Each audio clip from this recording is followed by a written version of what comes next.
तो फिर शुरू करते हैं इतने ही बच्चों के साथ, क्योंकि वेट करने में हमारा बहुत टाइम ज़ाया हो रहा है। 10 मिनट हमारे ज़ाया हो चुके हैं, तो 50 मिनट हमारे पास बाकी हैं। तो अभी तक हमने जो सीखा है वो ये सीखा है कि कंपोनेंट कैसे बनाए ना स्क्रीन पर, डिफ कैसे बना रहे हैं, और क्या कहते हैं इमेज वो कैसे बना रहे हैं, फॉर्म बना रहे हैं, पूरे इनपुट वगैरह फोल्डर स्ट्रक्चर बना दिए। अब हम इनकी ना थोड़ी स्टाइलिंग देखेंगे कि इनको स्टाइल कैसे करना है, इनमें कलर्स कैसे लगवाना है। तो आपको स्क्रीन विजिबल है ना मेरी, और आवाज़ भी सही आ रही है? तो फिर शुरू करते हैं। स्क्रीन नजर नहीं आ रही, स्क्रीन नहीं आ रही, नहीं आ रही। अब आ रही है?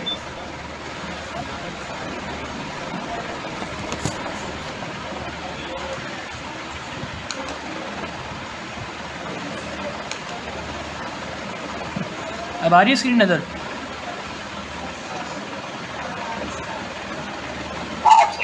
हाँ अब सही है, सही। तो फिर शुरू करते हैं। तो CSS एक ऐसी लैंग्वेज है जिसको हम CSS की फुल फॉर्म है कास्केडिंग स्टाइल शीट। CSS का हम इस्तेमाल करते हैं स्टाइलिंग के लिए।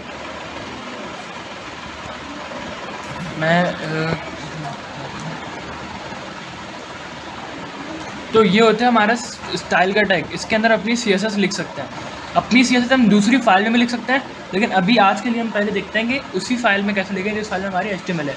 ये स्टाइल का टैग हम हेड में बनाएंगे और यहाँ पर हम लिखेंगे अपने स्टाइल्स। सेलेक्टर यानी उस टैग का नाम जिस पे हमें स्टाइल अप्लाई कर रहे हैं, और प्रॉपर्टीज़ यानी कौन कौन सा स्टाइल हमें उस टैग पे लगाना है। तो पहले जाते हैं अपने नोटपैड में।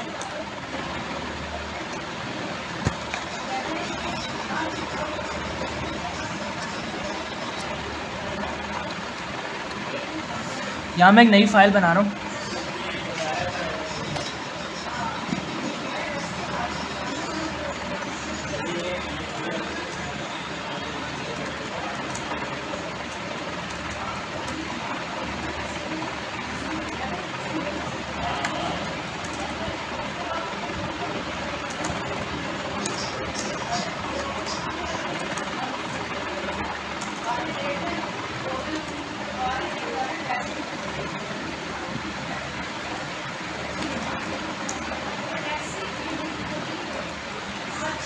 और यहाँ मैं इसका टाइटल दे रहा हूँ कि इंट्रो टू CSS। अब मैं इसको सेव करता हूँ Ctrl+S से। मैं अभी फ़िलहाल के लिए इसको डेस्कटॉप पे ही सेव कर रहा हूँ, क्योंकि अभी हमें इतना ज़्यादा हमें इसमें कोई पेजेस बनाने नहीं है। आज का हमारा सिर्फ फोकस CSS है, HTML के बारे में इतना नहीं पढ़ेंगे अब। तो मैं लिखता हूँ इसका नाम CSS.html, जो कि एक अजीब नाम है। अच्छा, अगर हम CSS की फ़ाइल बनाएंगे ना तो .css से सेव करेंगे, लेकिन अभी हम CSS की फ़ाइल नहीं बना रहे, अभी हम HTML की फ़ाइल बना रहे हैं। तो इसको हम .html से सेव कर रहे हैं, और यहाँ से मैं इसको ऑल फाइल भी कर सकता हूँ और HTML भी कर सकता हूँ। यहाँ मैं इसको ऑल टाइप करके डेस्कटॉप पे ही सेव कर रहा हूँ। अब मैं डेस्कटॉप से जाके इसको खोल लेता हूँ। ये नहीं CSS.html,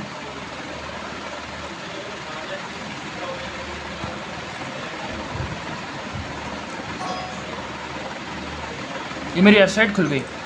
अभी इसमें कुछ भी नहीं है। यहाँ तक तो हम पढ़ चुके हैं ना। अब इससे आगे का काम करते हैं। हम यहाँ पर एक हेडिंग बनाते हैं।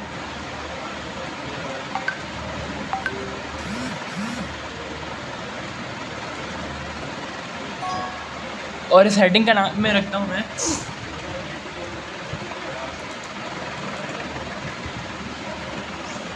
Intro to CSS।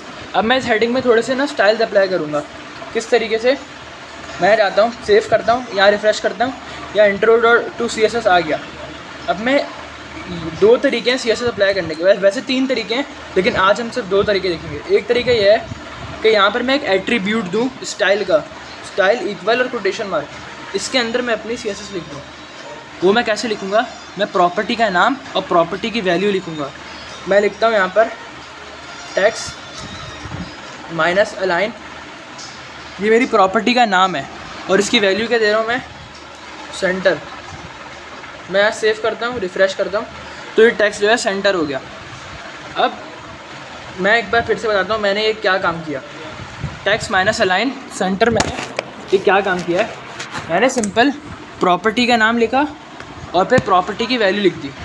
यानी स्टाइलिंग के लिए मुझे तो एक चीज़ चाहिए होगी, वो क्या थी? प्रॉपर्टी। मैंने अभी आपको स्लाइड में दिखाया कि प्रॉपर्टी चाहिए होगी। तो ये प्रॉपर्टी क्या है कि टेक्स्ट को अलाइन कहाँ पे करना है, अलाइनमेंट कौन सी करनी है। मैं यहाँ W3 स्कूल्स पे आता हूँ।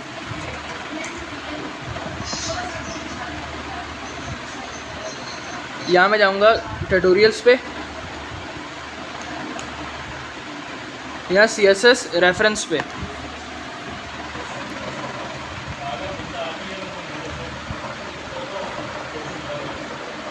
और यहाँ सारी प्रॉपर्टीज़ के नाम आ गए जो मैं दे सकता हूँ। बैकग्राउंड कलर है, और बॉर्डर है, और बॉर्डर राइट है, बॉक्स शेडो है, कॉलम गैप है, फ्लेक्स श्रिंक है, ये सारे हम पढ़ेंगे। लेकिन अभी हमने पहली प्रॉपर्टी क्या देखी? टेक्स्ट अलाइन, यानी टेक्स्ट को अलाइन कहाँ करना है। अगर मैं इसकी वैल्यू कर दूँ तो आप इस वेबसाइट पे आके W3 स्कूल्स पे आके सारी प्रॉपर्टीज़ के बारे में पढ़ सकते हो। हमने अभी कौन सी देखी? Text align centre. इतना सिंपल है, बस स्टाइल का एट्रीब्यूट दिया और एक प्रॉपर्टी का नाम दिया, टेक्स्ट माइनस अलाइन, उसके बाद कॉलन लिखा, कॉलन लिख के उसकी वैल्यू लिख दी सेंटर। अगर मैं यहाँ लिख दूँ लेफ़्ट, सेव करूँगा, यहाँ रिफ़्रेश करूँगा तो लेफ़्ट पे चला गया। अगर मैं यहाँ कर दूँ राइट, सेव करूँगा, रिफ़्रेश करूँगा तो वो राइट पे चला गया। तो मेरी एट्रीब्यूट की वैल्यू ये बहुत काम की है, यही ब्राउज़र को बताएगी कि इसको अलाइन कहाँ पर करना है। मैं इसको वापस सेंटर कर देता हूँ। फिर मुझे इस पर अगर और प्रॉपर्टीज़ अप्लाई करनी है तो मैं क्या करूँगा? मैं यहाँ पर सेमीकोलन लिख के दूसरी प्रॉपर्टी लिखूँगा, ताकि सेमीकोलन का मतलब है कि यहाँ पर ये वाली प्रॉपर्टी ख़त्म हो चुकी है। अब मैं दूसरी प्रॉपर्टी लिख रहा हूँ। मैं लिखता हूँ कलर। कलर से क्या होगा कि मुझे किस कलर का टेक्स्ट चाहिए। मैं लिख देता हूँ ग्रीन, सेव करता हूँ, यहाँ रिफ़्रेश करता हूँ तो अब ये ग्रीन हो गया, सेंटर भी हो गया और ग्रीन भी हो गया। अब मैं यहाँ लिखता हूँ रेड, अब मैं यहाँ सेव करता हूँ, रिफ़्रेश करता हूँ, ये रेड हो गया। अब कलर्स के नाम मैं यूँ भी याद रख सकता हूँ। मैं यहाँ जाऊँगा और लिखूँगा HTML कलर पिकर।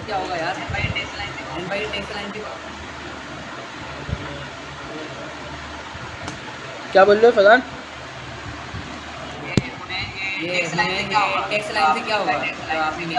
उससे टैग मैं बता सकता हूँ कि टेक्स्ट को किधर अलाइन करना है, सेंटर में, राइट में, लेफ़्ट में।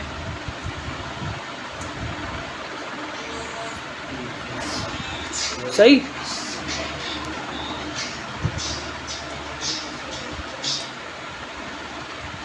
तो ये मेरे पास खुल गया कलर पिकर। कलर पिकर से मैं कोई भी कलर सेलेक्ट कर सकता हूँ, उस कलर की मेरे पास वैल्यू आ जाएगी। मैं यहाँ लिखता हूँ, जैसे मैं यहाँ कर लेता हूँ ब्लू, ये वाला ब्लू करता हूँ, और यहाँ मैं इसके सारे शेड भी देख सकता हूँ। मैं ये वाला शेड उठा देता हूँ। अब इसकी वैल्यू क्या है? ये रही। मैं इस वाली वैल्यू को कॉपी कर लूँगा Ctrl+C से, और जाके अपने कोड में पेस्ट कर दूँगा यहाँ पर रेड की जगह। अब मैं यहाँ पेस्ट कर दूँगा, सेव करूँगा, यहाँ रिफ़्रेश करूँगा तो यहाँ पर वो कलर आ गया। मैंने सिंपल क्या किया, मैं कलर पिकर में गया, मैंने यहाँ से कोई भी कलर सेलेक्ट किया, उस कलर का शेड सेलेक्ट किया और उसकी वैल्यू ये वाली थी, कॉपी कर ली। इसको हेक्स वैल्यू भी कहते हैं। मैंने सिंपल जाके कॉपी करके अपने कोड में डाल दी और सेव कर दिया। और जब मैंने रिफ़्रेश किया तो यहाँ पर वो कलर आ गया। सेम काम मैं अपनी बॉडी के साथ भी कर सकता हूँ, यानी जो मेरे HTML की बॉडी है। मैं यहाँ लिखूँगा स्टाइल इक्वल कोटेशन मार्क, और यहाँ लिख दूँगा। अब मैं यहाँ पर कलर नहीं लिखूँगा, क्योंकि कलर तो टेक्स्ट का कलर है ना। मैं लिखूँगा बैकग्राउंड कलर, या तो मैं लिखूँगा बैकग्राउंड, सॉरी, या तो मैं लिखूँगा बैकग्राउंड कलर, या मैं लिखूँगा सिर्फ बैकग्राउंड। तो मैं लिख देता हूँ रेड। अब मैं आता हूँ, रिफ़्रेश करता हूँ तो ये रेड हो गया। अब मैं आता हूँ, इसको कर देता हूँ ग्रे, सेव करता हूँ, यहाँ जाके रिफ़्रेश करता हूँ तो अब ये ग्रे हो गया। यहाँ से मैं टेक्स्ट को जाके वाइट कर देता हूँ, रिफ़्रेश करता हूँ तो ये वाइट हो गया। तो अब मैं यहाँ से थोड़े अच्छे कलर उठा लेता हूँ, बैकग्राउंड के लिए कलर उठा लेता हूँ, और टेक्स्ट मेरा वाइट ही रहे। बैकग्राउंड पे ये कलर डाल देता हूँ, सेव करता हूँ, यहाँ जाके रिफ़्रेश करता हूँ तो अब मेरे पास ये कलर आ गया।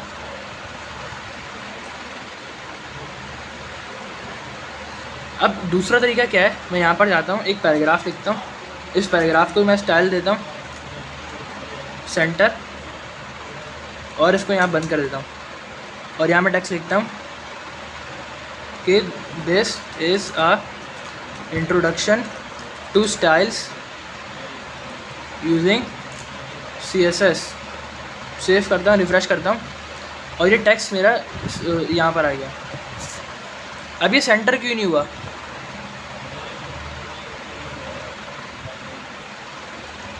मैंने यहाँ लिखा स्टाइल इक्वल सेंटर, तो यहाँ सेंटर क्यों नहीं हुआ?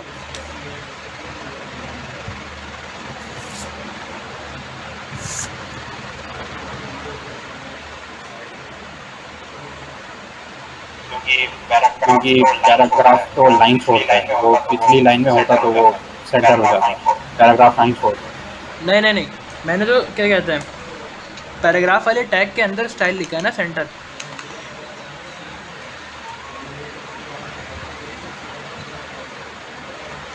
क्योंकि मैंने इसको ये नहीं बोला क्या सेंटर, मैंने इसको प्रॉपर्टी का नाम नहीं दिया, तो मैं इसको प्रॉपर्टी का नाम देना पड़ेगा। प्रॉपर्टी का नाम क्या आता है? टेक्स्ट अलाइन, और फिर कॉलन लगाकर उसकी वैल्यू सेव करूँगा। अब रिफ़्रेश करूँगा तो अब ये टेक्स्ट सेंटर में आ गया। अब यहाँ से मैं इसको जाके सेमी कॉलन दूँगा, और सेमी कॉलन के बाद स्पेस दूँगा तो ज़रूरी नहीं है। मैं आज का कलर जो है वाइट कर दूँगा, या वाइट स्मोक भी होता है, वो थोड़ा हल्का वाइट होता है, इतना फ़र्क नहीं होता दोनों में। सेव करता हूँ। अब मैंने यहाँ पर अभी कलर की प्रॉपर्टी का नाम दिया है। मैं सिर्फ वाइट स्मोक लिखूँगा तो कुछ भी नहीं होगा। अगर मैं सिर्फ वाइट स्मोक लिखता हूँ तो कुछ भी नहीं हो रहा, सिर्फ टेक्स्ट सेंटर हुआ है, पहले वाली प्रॉपर्टी चल गई। लेकिन अगर मैं यहाँ पर कलर लिखूँगा तो फिर यहाँ पर ये प्रॉपर्टी चल गई।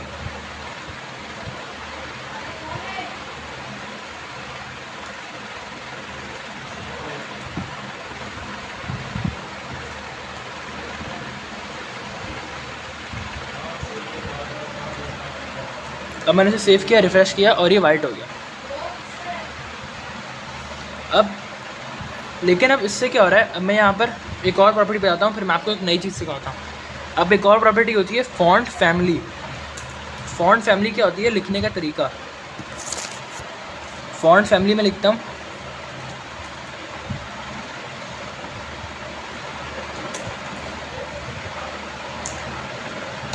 और फॉन्ट फैमिली में क्या क्या होता है मेरे पास। जैसे मैं वर्ड में कोई भी डॉक्यूमेंट टाइप करता हूँ ना, मैं आपको वर्ड खोल के दिखाता हूँ।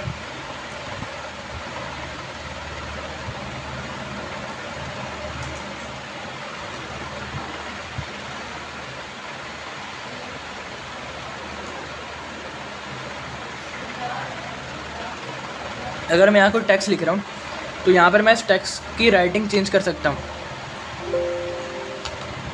कैसे चेंज कर सकता हूँ? यहाँ पर जाके मैं इसको कर देता हूँ अल्जीरियन, तो ये इस तरह की राइटिंग में लिखा हुआ आ जाएगा।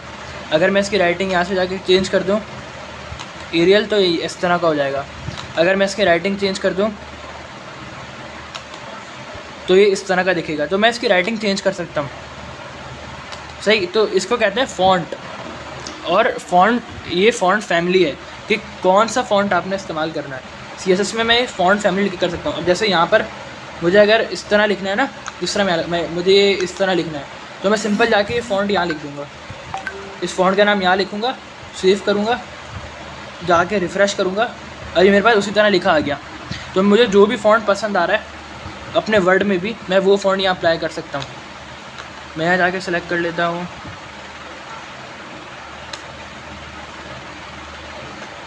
ये फ़ॉन्ट इस्तेमाल कर लेता हूँ। अब मैं यहाँ जाता हूँ, इस फ़ॉन्ट का नाम क्या है, इसका नाम मैं कॉपी कर लेता हूँ और यहाँ जाके इसी फ़ॉन्ट का नाम लिख देता हूँ। अब मैं जाके इसको सेव करूँगा और ब्राउज़र में जाके रिफ़्रेश करूँगा तो अभी उसी स्टाइल में आ गया। मैं ऊपर वाली हेडिंग को भी इसी स्टाइल में लिख लेता हूँ, फ़ॉन्ट फैमिली, और इसकी वैल्यू दे देता हूँ यही वाला। अब रिफ़्रेश करूँगा तो ये भी इस तरह लिखा आ गया। तो अब थोड़ा अच्छा लग रहा है। अब मैं इसका साइज़ भी बड़ा कर सकता हूँ। जिस तरह मैं माइक्रोसॉफ्ट वर्ड में इसका साइज़ बड़ा कर पा रहा हूँ और छोटा कर पा रहा हूँ, मैं यहाँ भी कर सकता हूँ। एक तरीका तो ये मैं हेडिंग इस्तेमाल कर लूँ। दूसरा तरीका क्या है कि मैं सिंपल यहाँ पर जाके फ़ॉन्ट साइज़ इस्तेमाल कर लूँ। अब यहाँ पर एक फ़ॉन्ट साइज़ इस्तेमाल कर लूँ। अब इसकी वैल्यू मैं देता हूँ 18 सेंटीमीटर। लेकिन सबसे ज़्यादा जो प्रोग्रामर यूनिट इस्तेमाल करते हैं, वेब डिज़ाइनर जो यूनिट इस्तेमाल करते हैं, वो सेंटीमीटर इस्तेमाल नहीं करते, वो इस्तेमाल करते हैं पिक्सल्स। तो मैं कहता हूँ पिक्सल, सेव करता हूँ या रिफ़्रेश करता हूँ, थोड़ा बड़ा हो गया, मैं इसको कर देता हूँ 38 पिक्सल, अभी थोड़ा और बड़ा हो गया। हेडिंग को भी थोड़ा बड़ा कर देता हूँ, फॉन्ट साइज़ इसको मैं कर देता हूँ 58 पिक्सल, क्योंकि ये हेडिंग है उससे बड़ी है। रिफ्रेश, अब ये नॉर्मल हेडिंग से भी बड़ी हेडिंग हो गई CSS की मदद से, और स्टाइलिंग भी मेरी चेंज हो गई और कलर भी मेरा चेंज हो गया।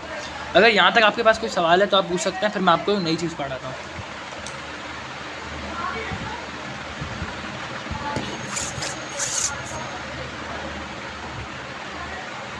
ये ब्रश वाला पूरा समझा दें। कौन सा? ब्रश की स्टाइलिंग वगैरह, ये पूरा टेक्स्ट की स्पेलिंग, हाँ उसका स्टाइल पूरा, फॉन्ट स्टाइल वगैरह। ये सिंपल प्रॉपर्टी है। मैं यहाँ पर सेमीकोलन लगाते जा रहा हूँ और प्रॉपर्टी का नाम लिखते जा रहा हूँ। प्रॉपर्टी का नाम है फॉन्ट फैमिली, और प्रॉपर्टी की वैल्यू है जो भी मुझे फॉन्ट देना है। जिस तरह मैंने यहाँ पर मेरी प्रॉपर्टी क्या थी, कलर। प्रॉपर्टी मतलब कोई भी खुसूसियात। CSS में मैं उसकी खुसूसियात बयान करता रहूँगा, और CSS वो HTML पे अप्लाई करता रहेगा। तो मैंने क्या खुसूसियात बयान की, कलर, और कौन सा कलर, वाइट। तो मैं कॉलन और इसकी मदद, यानी मैं ये कर रहा हूँ सिंपल। अगर मैं इसको कमेंट में बताऊँ क्या ऐसा, मैंने यहाँ प्रॉपर्टी लिखी और कॉलन लगा के प्रॉपर्टी की वैल्यू लिख दी वाइट। जिस तरह मैथ्स में होता है, जैसे a की वैल्यू 5 है, मैथ्स में मिस बोलती है ना लेट a इक्वल 5, तो मैं इसको ऐसे लिखूँगा a:5। तो बस सिंपल मैंने ये काम किया हुआ है। मैं यहाँ पर प्रॉपर्टी लिख रहा हूँ, वैल्यू लिख रहा हूँ। मैं यहाँ लिखा प्रॉपर्टी का नाम था फॉन्ट फैमिली, ये इसकी राइटिंग का स्टाइल बताने का तरीका है, फॉन्ट फैमिली, और उसके बाद उसकी वैल्यू लिख दी। तो मैंने लिख दिया टेक्स्ट अलाइन, यानी टेक्स्ट को अलाइन कहाँ करना है, और उसकी वैल्यू लिख दी सेंटर। अब मैं इन लोगों को अलग कैसे करूँगा, कॉमा लगा कर ना, लेकिन CSS में कॉमा नहीं चलता, वहाँ पर सेमीकोलन चलता है। तो मैंने इन तीनों में सेमीकोलन लगा दिया। अब मैं आखिरी वाले में भी सेमीकोलन लगा सकता हूँ, लेकिन वो मेरी मर्ज़ी है। सिंपल ये काम किया है मैंने यहाँ पर स्टाइल का एट्रीब्यूट इस्तेमाल किया, टेक्स्ट अलाइन, इसकी वैल्यू, कलर इसकी वैल्यू, फॉन्ट फैमिली इसकी वैल्यू, ये करा है।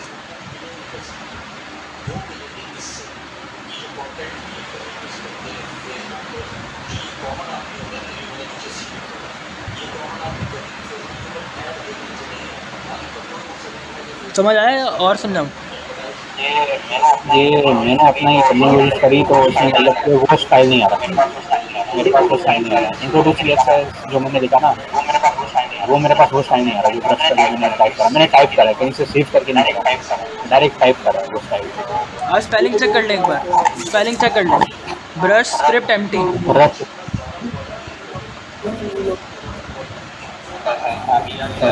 BRUSH। अच्छा, और अगर यहाँ पर B कैपिटल है तो अपने पास भी B कैपिटल रखें, क्योंकि उसमें भी कभी भी मसला आ जाता है। B कैपिटल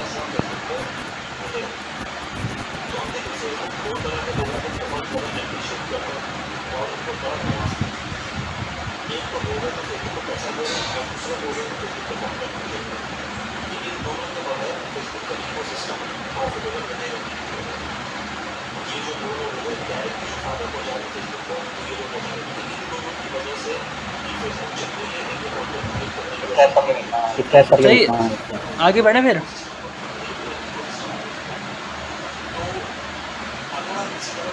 अब एक कॉन्सेप्ट है। अब यहाँ पर मुझे अब दोनों चीज़ों पे ना मेरा एक ही स्टाइल है, यहाँ पर भी मेरा वही स्टाइल है और यहाँ पर भी मेरा वही स्टाइल है। तो अब लेकिन मुझे अपना जो कोड है 2 बार लिखना पड़ रहा है। सेम दोनों सेंटर है, फिर भी मुझे 2 बार सेंटर लिखना पड़ रहा है। दोनों वाइड है, फिर मुझे 2 बार वाइड लिखना पड़ रहा है। दोनों की फॉन्ट फैमिली ब्रश स्क्रिप्ट है, फिर मुझे 2 बार लिखना पड़ रहा है। तो इसका हल मैं कैसे करूँ?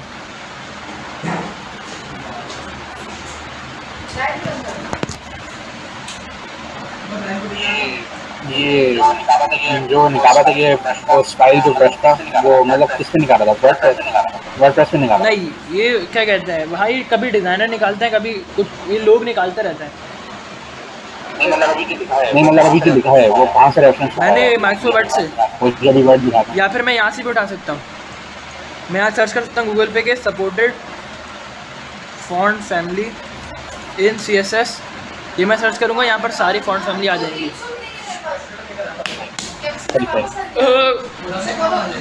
फॉन्ट फैमिली जो है अच्छा हुआ।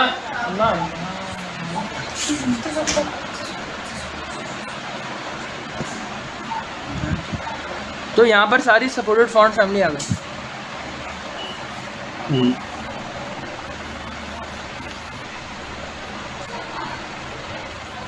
तो आप यहाँ से भी आप वर्ड में भी जाके कर सकते हैं, सारी सपोर्टेड फॉन्ट फैमिली देख सकते हैं। तो बस कॉपी पेस्ट करके होगा। मैंने डायरेक्ट टाइप करा, उससे वो काम नहीं हुआ। नहीं, डायरेक्ट में आपने स्पेलिंग मिस्टेक कर दी होगी। तो अब क्या हुआ, दोनों में तकरीबन सेम ही स्टाइलिंग है ना। तो मैं कर सकता हूँ दोनों को एक क्लास का मेंबर बना सकता हूँ।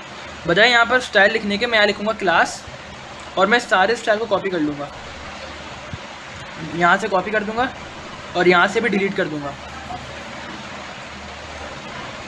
यहाँ से भी डिलीट कर दूँगा। और यहाँ मैं इस क्लास का नाम लिख देता हूँ, कुछ भी लिखता हूँ, मैं लिख देता हूँ कस्टम टेक्स्ट। ये मैं कुछ भी लिख सकता हूँ, मैं अपनी मर्ज़ी से लिख रहा हूँ। मैं इसका नाम माय टेक्स्ट भी लिख सकता हूँ, या फेवरेट टेक्स्ट भी लिख सकता हूँ, या हेडिंग भी लिख सकता हूँ। ये तो क्लास का काम क्या है यार? ये मैं बता रहा हूँ। तो मैं अभी फ़िलहाल लिख देता हूँ कस्टम टेक्स्ट। मैंने वो सारा हटाकर यहाँ कस्टम टेक्स्ट लिख दिया, और यहाँ भी मैं स्टाइल हटाकर क्लास लिख देता हूँ और लिख देता हूँ कस्टम टेक्स्ट।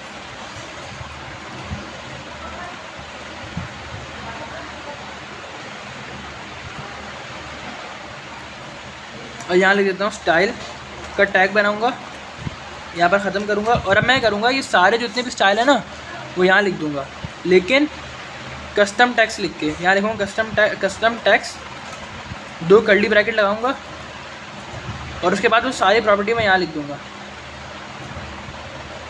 मैं अलग अलग लाइन में से लिख रहा हूँ ताकि आराम से पढ़ सकें।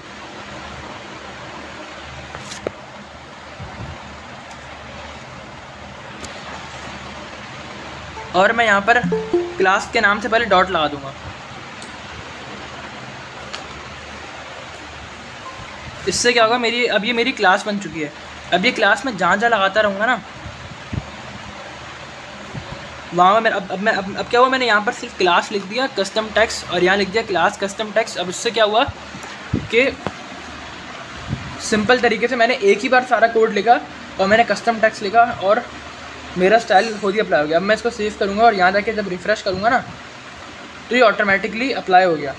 लेकिन अभी एक मसला है कि मेरा जो पैराग्राफ है वो भी उतना ही बड़ा होगा जितनी मेरी हेडिंग है, क्योंकि दोनों में एक ही स्टाइल अप्लाई हो रहा है, एक ही क्लास अप्लाई हो रही है। क्लास में दोबारा से रिपीट करता हूँ। मैं ये कर रहा था, मैंने सारी जितनी प्रॉपर्टी भाई ये चेंजेस हो गया, तो हमने कुछ करा नहीं तो चेंजेस हो गया। हाँ, ये चारों प्रॉपर्टी जो थी मैंने यहाँ लिखी हुई थी स्टाइल के अंदर, है ना। फिर मैंने क्या किया, मैंने बोला यार मैं ये 4-4-5, अगर मैं 4-5 टेक्स्ट बनाऊंगा तो मैं 4-5 बार दोबारा लिखूंगा ये। तो मैंने ये किया, मैंने एक क्लास बना दी और सिंपल मैं उस क्लास का नाम लिख रहा हूँ, है ना। वहाँ पर ये सारे स्टाइल अप्लाई हो रहे हैं। हाँ, अब हुआ ये कि, लेकिन मसला ये कि दोनों में एक चीज़ चेंज थी, वो था फ़ॉन्ट साइज़। एक को मैंने दिया था फ़ॉन्ट साइज़ 38 पिक्सल, एक को मैंने दिया था 58 पिक्सल। सेंटीमीटर में भी दे सकता है, लेकिन मैंने पिक्सल में दे दिया क्योंकि वो ज़्यादातर इस्तेमाल होता है, डेवलपर्स वो इस्तेमाल करते हैं। तो अब मैंने दोनों को एक ही क्लास दी तो दोनों ही 58 पिक्सल के हो गए। अगर मैं इसको 38 कर दूं तो मेरा पैराग्राफ तो छोटा हो जाएगा, लेकिन हेडिंग भी छोटी हो जाएगी। और अगर मैं इसको बड़ा कर रहा हूँ तो मेरा पैराग्राफ तो बड़ा हो रहा है, लेकिन हेडिंग भी बड़ी हो रही है, तो मेरा मसला हल नहीं हो रहा। तो मैं एक काम करता हूँ, मैं इस फ़ॉन्ट साइज़ के लिए ना एक और क्लास बना देता हूँ।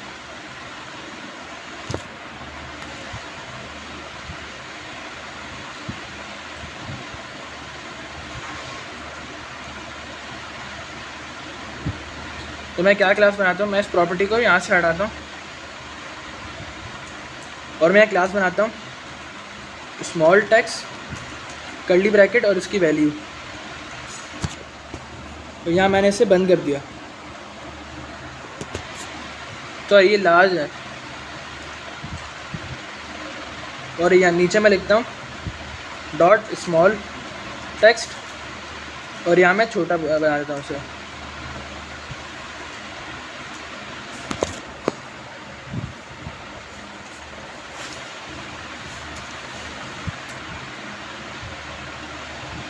अब मैंने क्या किया, मैंने दो प्रॉपर्टीज़ बना दी। एक मैंने स्मॉल, अब मैंने दो क्लास से और बना दी, एक मैंने लार्ज टेक्स्ट की, एक मैंने स्मॉल टेक्स्ट की। मैं कर देता हूँ लार्ज टेक्स्ट यहाँ पर। अब मैं स्पेस दे के एक और क्लास का नाम लिख सकता हूँ। मेरे अगर 50 क्लास हैं तो मैं स्पेस दे के जितनी मर्जी क्लासेस का नाम लिखूँगा वो सारा स्टाइल अप्लाई हो जाएगा। और यहाँ पर स्मॉल टेक्स्ट, दोनों को सेव करता हूँ और रिफ्रेश करता हूँ। अब मेरे नीचे वाला टेक्स्ट छोटा हो गया और ऊपर वाला बड़ा हो गया। कैसे हुआ? क्योंकि मैंने दो अलग और क्लासें बना दी। ऊपर वाले को मैंने लार्ज टेक्स्ट की क्लास दे दी तो वो ये वाला स्टाइल लेगा 58 पिक्सल वाला, और नीचे वाले को मैंने स्मॉल टेक्स्ट की क्लास दी तो वो ये वाला स्टाइल लेगा 38 पिक्सल वाला। लेकिन एक स्टाइल दोनों ले रहे हैं, कस्टम टेक्स्ट ये भी ले रहा है, कस्टम टेक्स्ट ये भी ले रहा है, और कस्टम टेक्स्ट में ये सारा स्टाइल लिखा हुआ है। अब मैं इसको छोटा कर लेता हूँ, CT कर लेता हूँ, और इसको मैं LT कर लेता हूँ, और इसको मैं ST कर लेता हूँ। क्योंकि नाम छोटे कर लेते हैं ताकि फिर इस्तेमाल करने में आसानी हो, बड़ा बड़ा ना लिखना पड़े।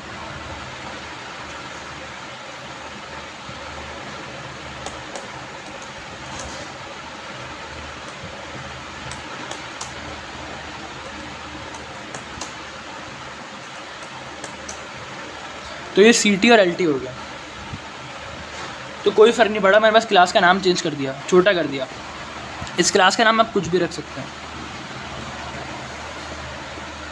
अब मैंने 3 क्लासेस बनाई हैं, दो तो दोनों की सेम है लेकिन एक अलग है। अब मैं यहाँ से बॉडी में भी हटा देता हूँ, इसकी भी क्लास बना सकता हूँ। मैं स्टाइल लिखना कोई बुरी बात नहीं है, लेकिन वैसे अब मैं बॉडी में क्लास नहीं लगाता, क्योंकि अब मैं बॉडी में क्लास भी लगा सकता हूँ, लेकिन मैं ऐसे भी अगर मैं डॉट नहीं लगाऊंगा ना और बॉडी लिख दूंगा डायरेक्ट, तो अब क्या होगा, मुझे क्लास लगाने की ज़रूरत नहीं पड़ेगी। अब उस टैग पे बगैर क्लास के स्टाइल अप्लाई हो जाएगा। मैं लिखता हूँ बैकग्राउंड और ले लेता हूँ ब्लू, सेव करता हूँ, यहाँ जाके रिफ़्रेश करता हूँ तो खुद ही स्टाइल अप्लाई हो गया। अब मैंने किया अगर मैं यहाँ पर डॉट लगा दूँ पहले, तो अब ये क्लास बन जाएगी क्लास। तो अब मैं इसको सेव करूँगा, रिफ़्रेश करूँगा तो स्टाइल नहीं आएगा। टेक्स्ट यहाँ पर है लेकिन वाइट में, इसलिए हमें नज़र नहीं आ रहा। तो मुझे यहाँ पर जाके क्लास इक्वल क्लास का नाम लिखना पड़ेगा बॉडी। सेव करूँगा, रिफ़्रेश करूँगा, अब आ जाएगा। लेकिन अगर मैं यहाँ से डॉट हटा दूँ तो मुझे क्लास नहीं लिखना पड़ेगा, क्योंकि इसको कहते हैं टैग सेलेक्टर। वो करेगा, अगर मैं यहाँ डॉट नहीं लिखूँगा ना तो वो उस नाम का टैग ढूंढेगा और उसमें स्टाइल अप्लाई कर देगा। लेकिन अगर मैं डॉट लिखूँगा तो उस नाम का टैग नहीं ढूंढेगा, बल्कि क्लास ढूंढेगा और उसमें स्टाइल अप्लाई करेगा।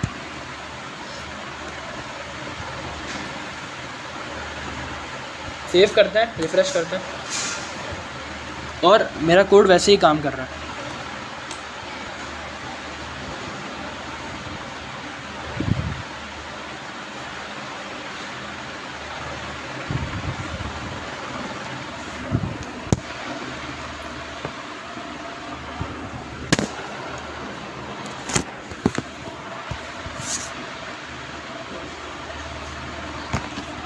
कोई मसला है, आगे बढ़ें। सही है, समझ में आ गया। लार्ज और स्मॉल वाला समझ में आ गया। Last question final. अब बनाते हैं यहाँ पर। अब अगर मैं ये जो CSS लिखा हुआ है इसमें कोई स्टाइल अप्लाई करना चाह रहा हूँ तो मैं कैसे करूँगा। अब P जो है वो एक ब्लॉक एलिमेंट है, तो पूरी लाइन खा जाएगा। तो मैं इसको हेडिंग बनाना चाह रहा हूँ। C जो है ना, इस C पे मैं क्लास लगाना चाह रहा हूँ LT, यानी ये जो मेरा पूरा टेक्स्ट लिखा हुआ है इंट्रोडक्शन टू CSS, ये तो इतने ही साइज़ का है, लेकिन ये CSS जो है ना ये बड़ा हो जाए। इस पर मैं किसी तरह LT की क्लास लगा दूँ या कोई बड़ी क्लास लगा दूँ। ये मैं कैसे करूँगा? अगर एक तरीका तो यह है कि यहाँ पर मैं एक और P लगाता हूँ और उसकी क्लास में ले देता हूँ LT।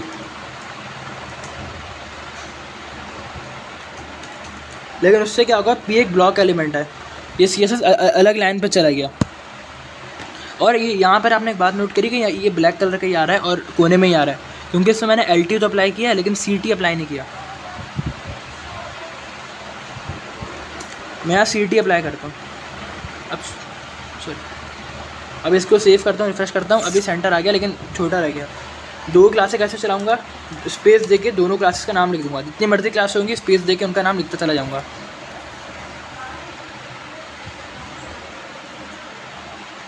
सेव करता हूँ, रिफ्रेश करता हूँ और ये चल गया।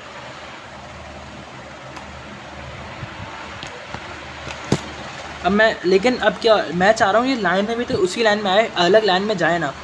उसके लिए मैं इस्तेमाल करूँगा स्पैन।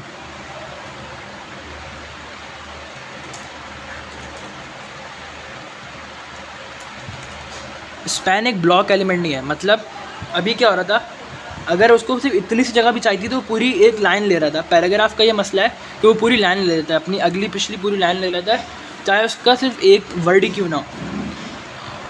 लेकिन स्पैन में क्या होता है कि उसको जितनी जगह चाहिए होती है उतनी लेता है। अब मैं इसको सेव करके जब रिफ़्रेश करूँगा ना, मैं जाता हूँ इसको सेव करता हूँ और रिफ़्रेश करता हूँ, तो अभी उसी लाइन में आ गया। उसके बाद डॉट भी वहीं पर है। तो स्पैन का क्या फ़ायदा हुआ, मैंने यहाँ पर स्टाइल तो अप्लाई करे, लेकिन अब यहाँ पर मेरा ये फ़ायदा हुआ कि मेरा ब्लॉक एलिमेंट नहीं है बल्कि इन लाइन एलिमेंट है। इसने उतनी जगह ली जितनी जगह से चाहिए थी, ये लाइन के अंदर ही आ गया, इन लाइन आ गया। ब्लॉक नहीं लिया इसने, पूरा अपना एक पूरी लाइन का ब्लॉक नहीं लिया।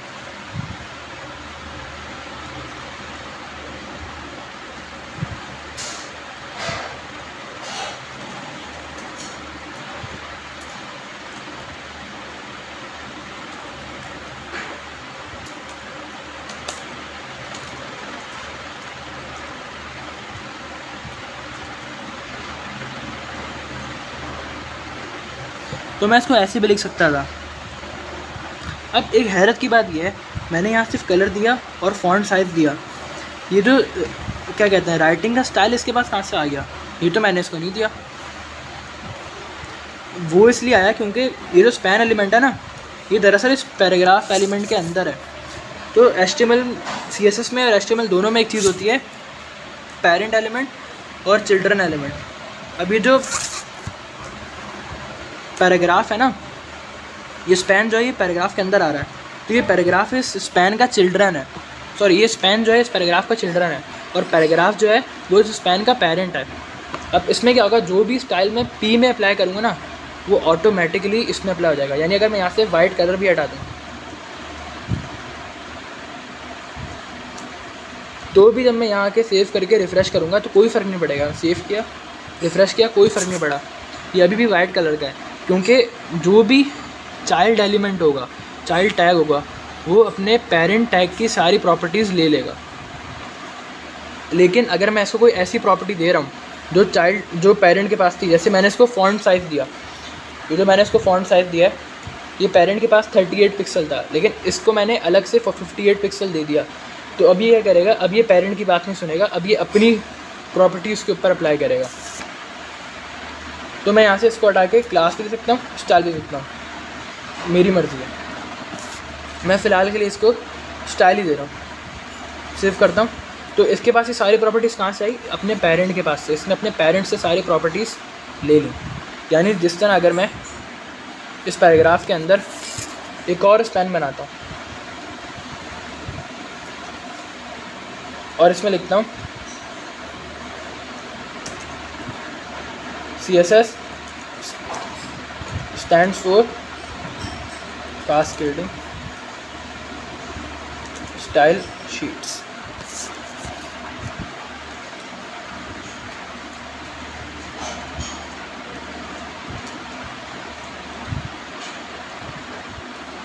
तो इसके ऊपर पहले से वाइट और सेंटर वाली प्रॉपर्टीज़ अप्लाई हो गई, क्योंकि ये भी हालांकि यहाँ पर मैंने ना कोई क्लास दी है ना कोई स्टाइल दिया है, तो उसके पास ये प्रॉपर्टीज़ कहाँ से आई, अपने पेरेंट से, और उसका पेरेंट कौन है, पैराग्राफ। इसी तरह अगर मैं ये CT वाली प्रॉपर्टी, CT वाली जो क्लास है, यहाँ से हटा दूँ और बॉडी को दे दूँ,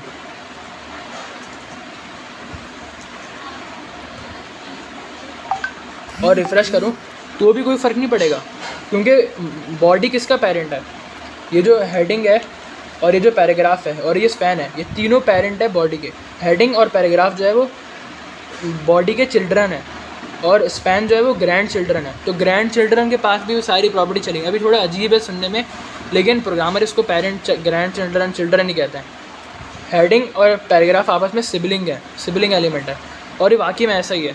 तो डेवलपर इसको ऐसे ही बोलता है, मैं अपनी मर्ज़ी से कोई वर्डिंग नहीं निकाल रहा, डेवलपर इसको ऐसे बोलता है। तो जो भी पेरेंट की प्रॉपर्टी होगी वो चिल्ड्रन के पास खुद ही आ जाएगी, लेकिन सिबलिंग की प्रॉपर्टी सिबलिंग के पास नहीं आएगी। यानी अगर मैं यहाँ से फ़र्ज़ करें ये क्लास हटा देता हूँ, अब सेव करता हूँ, रिफ़्रेश करता हूँ, तो सारी स्टाइलिंग चली गई जो CT वाली स्टाइलिंग थी। लेकिन ये CT वाली स्टाइलिंग में ऐसे देता हूँ H1 को, अब सेव करता हूँ, रिफ़्रेश करता हूँ, H1 के पास स्टाइलिंग आ गई लेकिन पैराग्राफ के पास नहीं आई। ऐसा क्यों? क्योंकि सिबलिंग की प्रॉपर्टी सिबलिंग के पास नहीं आती, सिर्फ पेरेंट की प्रॉपर्टी आती है। H1 जो है वो पैराग्राफ का सिबलिंग है ना, दोनों एक ही लेवल पे हैं। तो जैसे अब ये स्पैन और ये पैराग्राफ सिबलिंग नहीं है, ये चिल्ड्रन है, क्योंकि स्पैन जो पैराग्राफ के अंदर है, नेस्टेड है, नेस्टेड यानी उसके अंदर आ रहा है। जब लेकिन ये दोनों स्पैन जो है सिबलिंग है, तो इसकी प्रॉपर्टी इसको नहीं मिली, इसका 58 पिक्सल इसको नहीं मिला। इसी तरह ये जो H1 और P हैं ये भी सिबलिंग है, तो मुझे इसके पेरेंट को प्रॉपर्टी देनी पड़ेगी। ये थोड़ा कंफ्यूजिंग है लेकिन समझ आ जाएगा आहिस्ता आहिस्ता। रिफ़्रेश करता हूँ और ये यहाँ पर आ गया। फ़िलहाल के लिए मैं यहाँ नीचे जाता हूँ और यहाँ पर एक और काम करता है। यहाँ मैं एक डिव बनाता हूँ। डिव एक टैग होता है जो इस्तेमाल होता है डिवीज़न के लिए। मैं डिव को ख़त्म करता हूँ। अब मैं यहाँ पर लिखता हूँ, एक हेडिंग बनाता हूँ, दिस इज़ अ डिवीज़न, और इस हेडिंग को ख़त्म करता हूँ। अब मैं सेव करता हूँ, यहाँ देखिए रिफ़्रेश करता हूँ, तो दिस इज़ अ डिवीज़न आ गया। सही। अब इसके पास ही प्रॉपर्टी कहाँ से आई? वाइट कलर वाली और सेंटर वाली और ये फैंसी स्टाइल फैंसी राइटिंग वाली, इसके पास ही प्रॉपर्टी कहाँ से आई? इसको तो मैंने कुछ क्लास ही नहीं दी, ना इसके पेरेंट को क्लास दी मैंने डिफ को।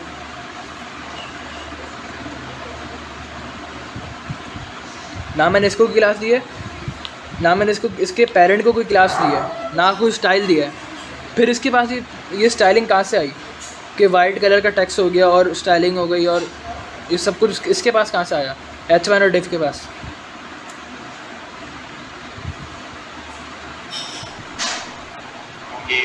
ये सारा ये पहले से क्लास में लिखा हुआ था, ऊपर जो 3 ब्लैक से लिखा हुआ था उसको हमने पहले से क्लास में लिख दिया। हाँ, लेकिन वो क्लास तो मैंने यहाँ अप्लाई नहीं करी ना। अगर मैं यहाँ क्लास अप्लाई नहीं कर रहा उससे भी फिर स्टाइलिंग नहीं आ रही, लेकिन क्लास अप्लाई करने से आती है ना। डिफ के पास ये जो प्रॉपर्टी आई, इसके पेरेंट्स, डिफ का पेरेंट कौन है?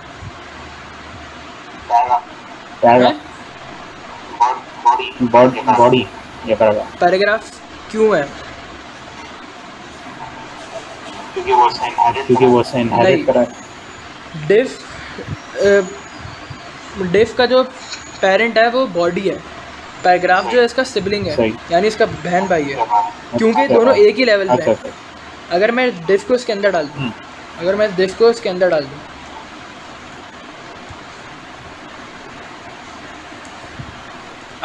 अब डिफ का पेरेंट कौन है? वो हाँ, अब डिफ का जो पेरेंट है वो पैराग्राफ है, लेकिन अगर मैं इसको बाहर निकाल दूं तो अब डिफ का पेरेंट कौन है? हाँ, H1 का पेरेंट कौन है?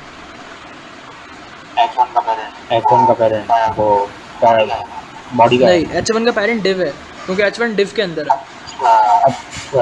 लेकिन डिफ का पेरेंट बॉडी है, तो बॉडी के जो क्लास मैंने अप्लाई करी, बॉडी पे मैंने क्लास अप्लाई करी CT की, वो क्लास मिल गई इसके चिल्ड्रन को, डिफ को, और डिफ ने वो क्लास आगे पास कर दी किसको? अपने चिल्ड्रन को, H1 को। तो ये काफ़ी अजीब टर्मिनोलॉजी है, लेकिन आप इससे यूज्ड टू हो जाएंगे जब आप फ्रंट एंड में आएंगे ना। और जिसके अंदर जो चीज़ें जो बाहर वाला वो ज़्यादा पड़ा है, जिस तरह curly bracket, square bracket, round bracket, वो वाला। और आप कुछ नहीं कर सकते। अगर आप किसी पेरेंट को कोई क्लास अप्लाई करेंगे ना, तो वो चिल्ड्रन को अप्लाई होकर ही रहेगी, आप इसको रोक नहीं सकते। इसको रोकने के लिए आपको इसको ओवरराइड करना पड़ेगा। और ओवरराइड कैसे करते हैं वो हम देखेंगे। ओवरराइड मैं यहाँ कर सकता हूँ स्टाइल, कलमा कलर, इनहेरिट का मतलब क्या होता है जायदाद मुझ से में मिला। रिफ्रेश करूँगा तो इनहेरिट हो गया। लेकिन अगर मैं यहाँ कर दूँ कलर अनसेट, मैं अभी इसका कलर सेट नहीं करना चाह रहा, लेकिन मैं ये भी नहीं चाहता कि वो अपने पेरेंट से ले ले, है ना। और याद रहे ये जो कलर है ये बैकग्राउंड कलर नहीं है, ये टेक्स्ट का कलर है। ये कलर अगर मैं बॉडी पे भी अप्लाई करूँगा ना तो टेक्स्ट पे अप्लाई होगा, बैकग्राउंड पे अप्लाई नहीं होगा। अगर मैं बॉडी में जाके लिखूँ स्टाइल इक्वल कलर वाइट, तो बैकग्राउंड अभी ब्लू रहेगा, क्योंकि ऊपर मैंने बॉडी का टैग सेलेक्ट करा है। यहाँ पर मैंने डॉट नहीं लगाया, डॉट लगाता तो क्लास सेलेक्ट होती। मैंने यहाँ पर टैग सेलेक्ट किया है और मैंने यहाँ पर बॉडी में बैकग्राउंड ब्लू दिया है। यहाँ पर भी अगर मैं कलर वाइट दूंगा तो वाइट ही रहेगा, बैकग्राउंड ब्लू नहीं होगा। कलर जो है वो हमेशा टेक्स्ट का कलर होता है, चाहे वो किसी भी एलिमेंट पे इस्तेमाल हो। और अगर आपको बैकग्राउंड का कलर चेंज करना है तो बैकग्राउंड लिखना पड़ेगा। तो यहाँ पे वापस मैं यहाँ जाके क्लास अप्लाई कर देता हूँ। तो मैं चाहता हूँ ये अपने जो इसका पेरेंट है उससे ये प्रॉपर्टी ना ले कलर की। मैं इसको बाद में सेट करूँगा, अभी नहीं कर रहा, लेकिन प्रॉपर्टी कम से कम उससे ना ले। तो मैं इसको कलर अनसेट कर दूँगा। अब ये कलर सेट नहीं होगा, लेकिन अभी भी आ रहा है। इसकी क्या वजह है? खैर अभी मैं इसको लेके नहीं चलता, अभी थोड़ा कॉम्प्लिकेटेड हो जाएगा समझने के लिए, क्योंकि अभी पहले ही मैंने आपको पेरेंट चिल्ड्रन वगैरह काफ़ी मुश्किल पढ़ा दिया। मैं इसको आपको एक और चीज़, मैं यहाँ पर एक स्टाइल देता हूँ। एक और प्रॉपर्टी होती है बॉर्डर। अब हम पढ़ते हैं इसका CSS का बॉक्स मॉडल। बॉर्डर मैं दे सकता हूँ उसको ब्लैक बॉर्डर। यहाँ आऊँगा, रिफ़्रेश करूँगा, मैंने यहाँ पर अप्लाई किया ना डिव, तो कोई फ़र्क नहीं पड़ा, कोई बॉर्डर नहीं आया, क्योंकि बॉर्डर में मुझे 3 इनपुट देने होते हैं। कितना मोटा बॉर्डर चाहिए अभी बताना पड़ेगा। मैं बोलता हूँ मुझे 1 पिक्सल मोटा बॉर्डर चाहिए, सेव करता हूँ, रिफ़्रेश करता हूँ, कोई फ़र्क नहीं आया। अब तीसरी वैल्यू में क्या दूंगा कि सॉलिड होना चाहिए या किस तरह का होना चाहिए। मैं सेव करूँगा, रिफ़्रेश करूँगा, अब सॉलिड बॉर्डर आ गया। यहाँ मैं ग्रूव लिख सकता हूँ तो ग्रूव बॉर्डर आ जाएगा। यहाँ मैं लिख सकता हूँ डैश, तो डैश बॉर्डर आ जाएगा। और मुझे कैसे पता चल रहा है, मैं जाके लिख सकता हूँ CSS बॉर्डर स्टाइल्स।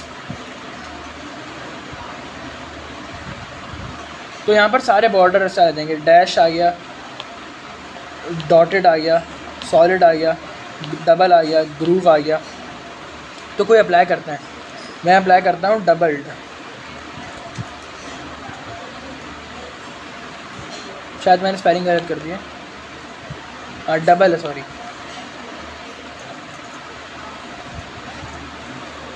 तो डबल सेव करता हूँ, रिफ्रेश करता हूँ। अब मैं यहाँ करता हूँ डॉटेड, तो डॉट डॉट आ गए। ये आपको जूम करने में पता लगेगा। मैं अगर जूम करूँ ना तो आपको पता नज़र आएगा कि डॉटेड है। कम जूम पे आपको शायद नज़र ना आए। बैकग्राउंड कलर चेंज कर लेगा फिर वो। मैं करता हूँ डैश, तो डैश हो गए। अब ये पूरा बॉर्डर आ गया। अब आप यहाँ देख सकते हैं कि जब मैं हेडिंग पे लगा रहा हूँ ना डैश, तो ये पूरा यहाँ पर आ रहा है। इसका मतलब हेडिंग जो है, हालांकि वो सिर्फ इतनी सी हेडिंग है, लेकिन पूरी लाइन ले रही है। ये मैं आपको हेडिंग पे अप्लाई करके दिखा देता हूँ।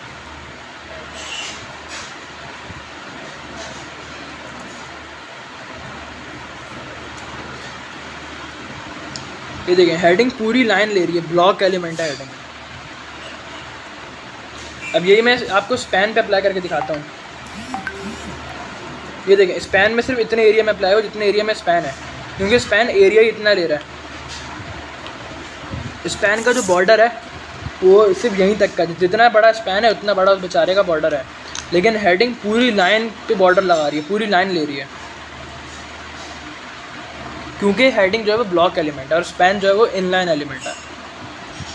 फिर मेरे पास अब फिर मैं इसको मार्जिन दे सकता हूँ।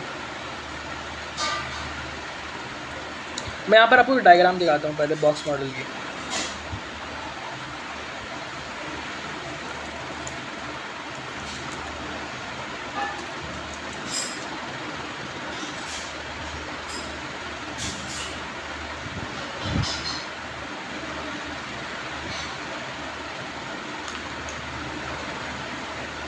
ये डायग्राम, मार्जिन किसे कहते हैं? एलिमेंट से लेके बॉर्डर तक का जो फासला होता है वो होता है मार्जिन। मैं आपको बताता हूँ, ये जो हेडिंग है, इस हेडिंग का इस बॉर्डर से जो फासला है ना, इसको हम क्या कहते हैं? पैडिंग। और इस बॉर्डर का दूसरे एलिमेंट से कितना फासला, इसको हम कहते हैं मार्जिन। मैं इसको इस तरह समझा सकता हूँ कि आपके पास अगर कहाँ चलता है,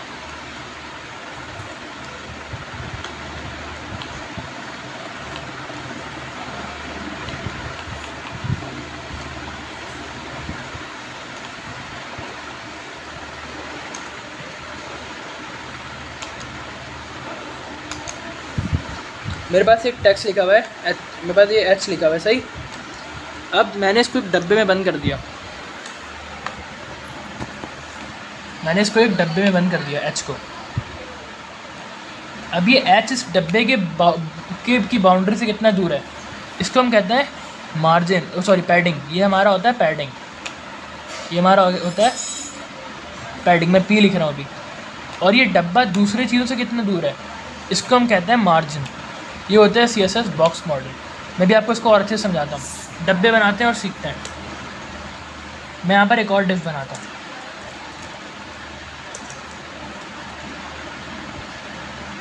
इसको बंद करता हूँ, इस स्टाइल को कॉपी करता हूँ। ये H1 पे लगाने की ज़रूरत नहीं है। इसको मैं पेस्ट करता हूँ यहाँ पर और यहाँ पर। अब आप देखिएगा, मैं यहाँ पर एक H1 यहाँ पर लिख देता हूँ कि दिस इज़ अनदर डिवीज़न।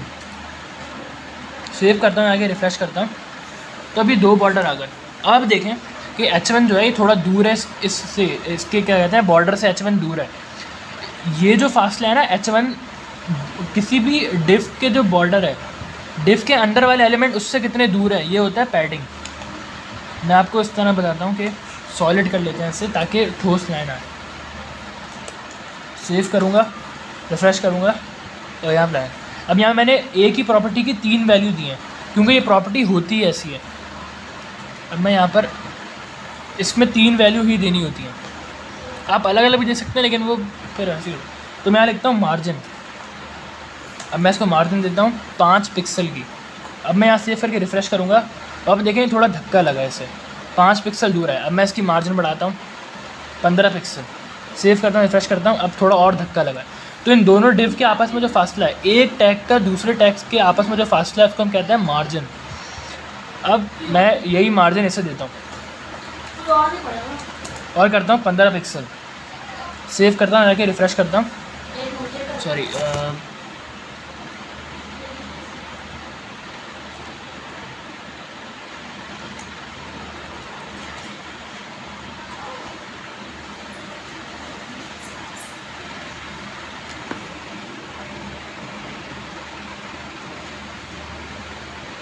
मैं ऐसे करता हूँ 25 पिक्सल। रिफ्रेश करता हूँ, थोड़ा बढ़ गया, और इसको करता हूँ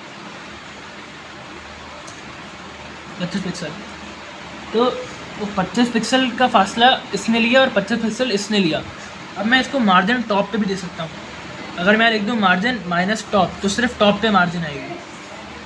और अगर मैं लिख दूँ मार्जिन माइनस बॉटम, तो सिर्फ बॉटम पे मार्जिन आएगी। अगर मैं लिख दूँ मार्जिन माइनस लेफ़्ट, तो सिर्फ लेफ़्ट पे मार्जिन आएगा। अब देखें यहाँ लेफ़्ट पे धक्का लग गया, यहाँ पर लेफ़्ट पे धक्का लगा।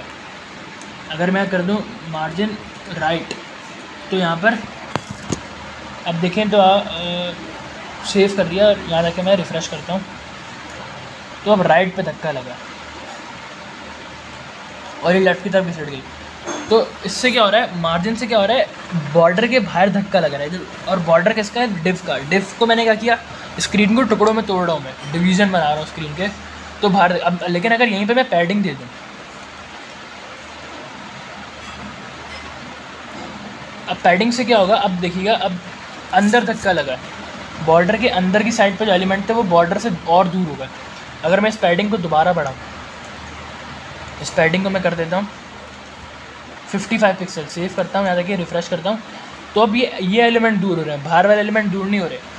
तो मार्जिन क्या होता है कि एक एलिमेंट दूसरे एलिमेंट से कितना दूर होता जा रहा है, और पैडिंग क्या होता है कि बॉर्डर से एलिमेंट कितना दूर होता जा रहा है, यानी बॉर्डर से बाहर के चीज़ों को दूर करना है बॉर्डर से, तो मैं इस्तेमाल करूँगा मार्जिन।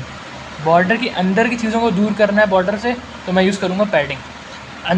अंदर वाली जगह बढ़ानी है तो मैं पैडिंग इस्तेमाल करूँगा, बाहर वाली जगह बढ़ानी है तो मैं मार्जिन इस्तेमाल करूँगा। और आखिरी चीज़, मैं इसकी विड्थ भी सेट कर सकता हूँ, डिव की विड्थ, क्योंकि डिव एक इनलाइन एलिमेंट है, मैं इसकी विड्थ 50% करूँ तो इससे 50% स्क्रीन लेगा। लेकिन अगर मैं हेडिंग को 50% करूँ, अगर मैं करूँ स्टाइल, हेडिंग को स्टाइल देता हूँ विद 50%, अब हमें यहाँ हमारी हेडिंग जो है वो 50% चली। अब मैं कैसे टेस्ट करूँगा, मैं एक और हेडिंग बना के देखता हूँ। अगर ये हेडिंग यहाँ बन गई, ये देखें, मैं लिखता हूँ, कुछ भी लिखता हूँ, रिफ्रेश करता हूँ, अभी जो हेडिंग है, अभी भी हेडिंग ने 50% एरिया लेने के बाद भी उस 50% एरिया का भी पूरा एरिया ले लिया। तो हेडिंग इस तरह ब्लॉक एलिमेंट का काम पूरा करती है। उसने क्या किया, यहाँ पर 50% एरिया लिया और फिर 50% एरिया यहाँ नीचे का लिया, आगे वो लाइन छोड़ दी। अब ये जो हेडिंग थी वो यहाँ से शुरू हुई। तो मैं यहाँ पर, तो मेरा जो हेडिंग है ये ब्लॉक एलिमेंट है, इसलिए मैं इसको 50% सेट करने में मुझे मसला हो रहा है। लेकिन अब मेरा डिव जो है वो इनलाइन एलिमेंट है तो मुझे मसला नहीं हो रहा। अगर मैं यहाँ जाता हूँ, इसको मैं 40% कर देता हूँ और इसको मैं 40% कर देता हूँ, सेव करता हूँ, रिफ्रेश करता हूँ। अभी भी ये दोनों अलग अलग लाइन्स में, सेम लाइन्स में नहीं है। हालांकि इन्हें होना चाहिए 100%, 40-40 दोनों 80-80 ले लें। मैं कोशिश करता हूँ इसकी मार्जिन ख़त्म करने की।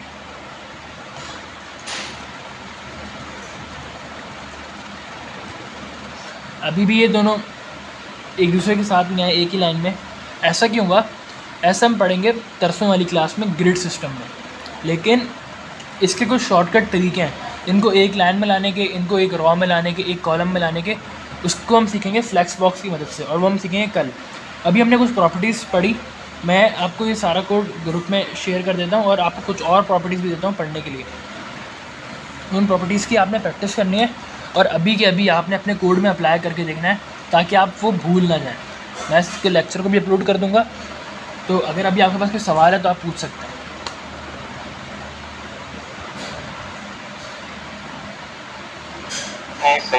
नहीं सही है वो इकट्ठा एक साथ सारा दिमाग के साथ स्किप हो रहा है, छोड़ करके ही वीडियो देखना। HTML की भी पहली क्लास मुश्किल थी, CSS की भी मुश्किल होगी। पहली क्लास हर चीज़ की मुश्किल होगी। हाँ, चेंज कर दो, प्रॉपर्टी लगाते जाओ, वैल्यू चेंज करते रहो, अलग अलग तरह के स्टाइल निकल के आते रहेंगे। कोड ग्रुप पे डाल देंगे, कोड ग्रुप में डाल देंगे, स्क्रीनशॉट ले लें, स्क्रीनशॉट ले लें।